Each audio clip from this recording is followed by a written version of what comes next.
If you live in a sunny state, you're probably wondering, should I install solar panels on my house, and is it worth the investment anyways? Well, let's talk about some ways to know whether solar panels are right for you or not.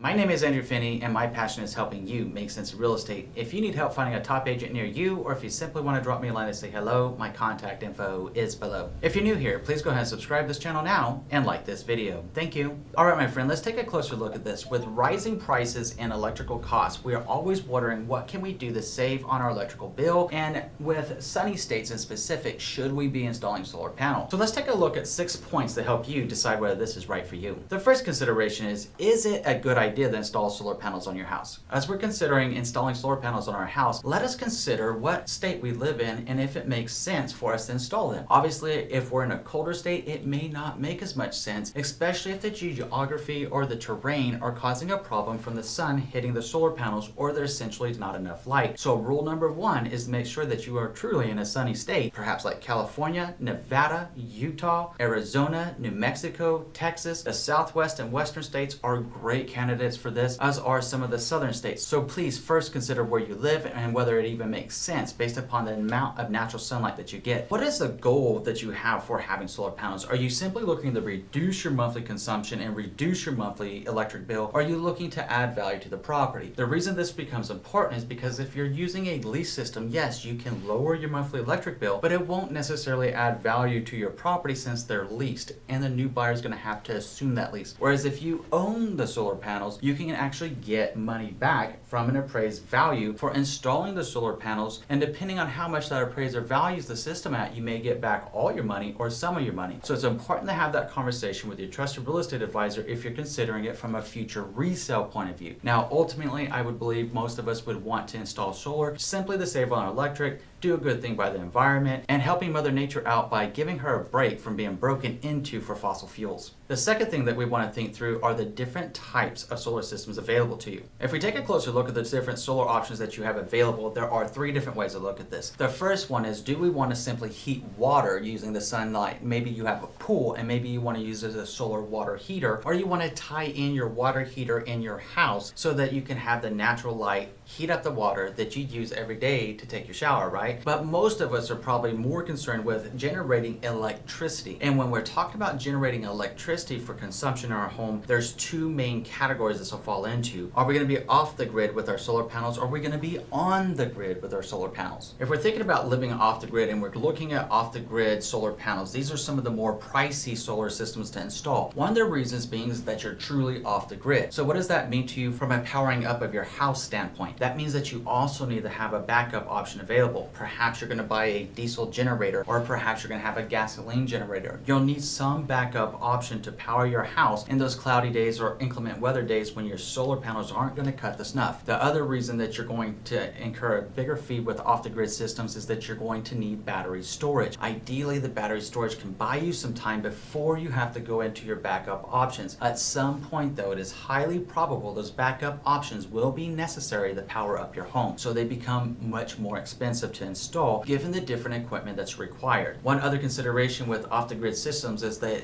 usually require a different type of electrical than commonly seen in residential real estate. So with that, you're going to have an electrician that knows how to install all the electrical needed throughout the entire house. If you have to rewire the entire house, obviously we're talking about a good chunk of change here. So if you're looking at truly living off the grid with solar power, please consider it closely and decide if it's right for you or not. Perhaps the more common option that most people pursue are on-the-grid systems. With an on-the-grid system, you're also metered into your local power company so that on those cloudy days, on the days that it's inclement, you can actually receive power from your local power company so that you are never at a loss for power. On the days that your solar panels are producing a lot more electrical, then you're receiving a lower monthly electric bill. This is an on-the-grid system. So decide what kind of system is going to be best for you depending on where you live and the practicalities of the financial side of the house. Explore your options options with a solar installation company and see what the different options are available to you and compare the prices to make the most well-informed and right decision for you. The third thing to consider are the benefits of installing a solar system. Now, obviously, if you're installing a solar panel system to save money on your electrical bill, that's going to be fairly noticeable fairly quickly after the project is completed. What can be super cool is if you're an on-the-grid system and you have a program called net metering set up with your local electric company, it can be really cool because you might be able to sell them the electric that's produced on your house. So it's important to explore your options here with the solar installers near you, and also understanding what kind of rules and guidelines that your local utility company may have regarding the use of solar panels. Find out if you have net metering in your area and if you're going to be able to make some money off the power company. It's pretty cool when we think about that old adage, hey, why do you got all the lights on? I don't own the electric company. In this case, you might be owning the electric company, selling the power company your extra electric. It's kind of funny, it's kind of cool, but hey, at the end of the day, solar really does work extremely well, and perhaps one of the biggest things that you'll notice right away is a massive drop in your monthly electric bill. Another core benefit of installing solar are any of the financial perks or benefits or tax incentives you may receive by doing Mother Nature's solid by installing these solar panels. Now consider, like in 2019, the solar credits were as high as 30% off based upon a federal tax credit that was being provided to homeowners choosing to install solar onto their homes. Now where this goes into the future is anyone's guess. At the same time, how can we find out what kind of federal tax credits that may exist for installing solar in the future? Well, let's go ask Google about that and simply type in federal tax credit with the year that you're looking at installing solar panels to see what kind of incentives may be available to you, and use that information to help you decide if it's the right time for you to install solar on your house. The fourth consideration is, should you lease or buy your solar system? Now this really is going to depend on you which option is easiest for you. With the lease option, that's what a lot of people do use to get solar panels. At the same time, like everything else, there's some pros and cons. So you want to review the contract and you want to review your options with the solar installation company to see exactly how this is going to work with their lease program. Now essentially that lease is going to have to transfer to any prospective buyer that purchases that home. They will give you the option to remove them and take them with you, though generally there is a cost associated with that. Considering the fact that they installed those panels specific to that property and the way the sunlight hits that roof line starts making that option less viable when you really start thinking it through. Now with a lease option on solar, of course you're going to be able to own those panels once that lease is over. Generally that period of time could take anywhere from 15 to 25 years depending on the solar installation company. It's important to read and review those terms with your solar installer that you have in mind. Make sure that you understand exactly how this is going to work, who's going to be performing the maintenance on these panels, and also anything that you need to do as a homeowner to be responsible for your part of maintaining those solar panels in good working condition. The second thing to consider is, do you want to buy these panels? As I mentioned a moment ago, if you buy the solar panels that go on the house, that's when you're going to experience the federal tax credits. That's when you're going to experience the boon to the property values if you have the cash on hand to purchase them. So if you do that, you might be in a position to benefit the most from the solar panel, not only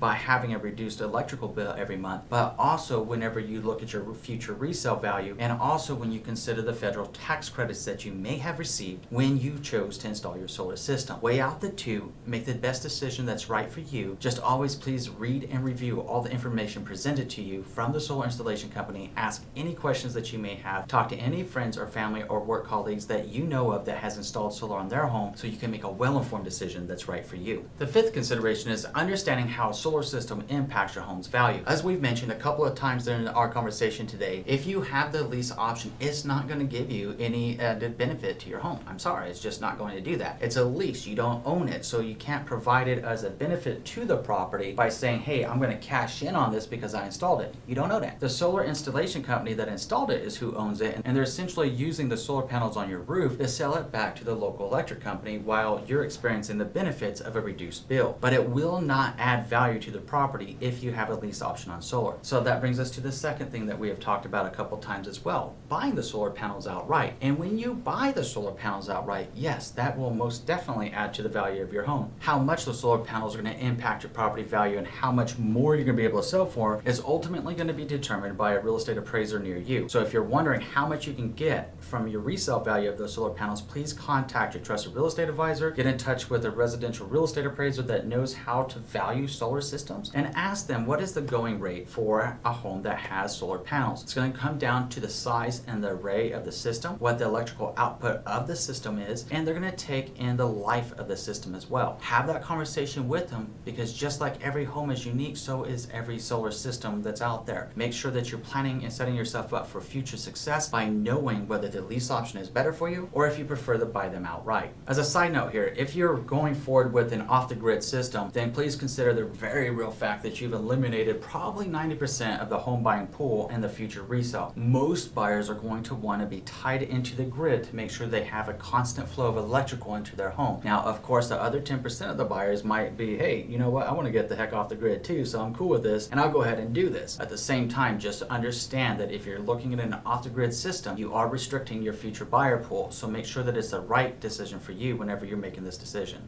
The sixth thing are just a few final thoughts about solar systems. I personally am an enthusiast of Mother Nature. I appreciate the world and the lifestyle that she provides us and the beauty of the earth that she gives to us, right? So I really would implore you to consider how to use electric responsible, how to be a responsible citizen of our world, and give back to Mother Nature to help give her a break for all the strain that we produce on a day-to-day basis by the demands that we have for our modern lifestyle. Please consider your solar option, whether it's a lease option or whether it's a purchase option, just to help reduce the overall consumption of all the resources that we're using. By taking care of Mother Nature, she can better take care of us. And in this whole process, we'll also be taking care of each other. We're always stronger together than we are not. All right, my friends, so now that we know more about how to make a well-informed decision if solar is right for us or not, let's take a closer look at the top 6 energy efficiency upgrades you can do to your house right now, and also how to buy and sell a house with solar panels. Looking forward to our next conversation. We'll see you in a few.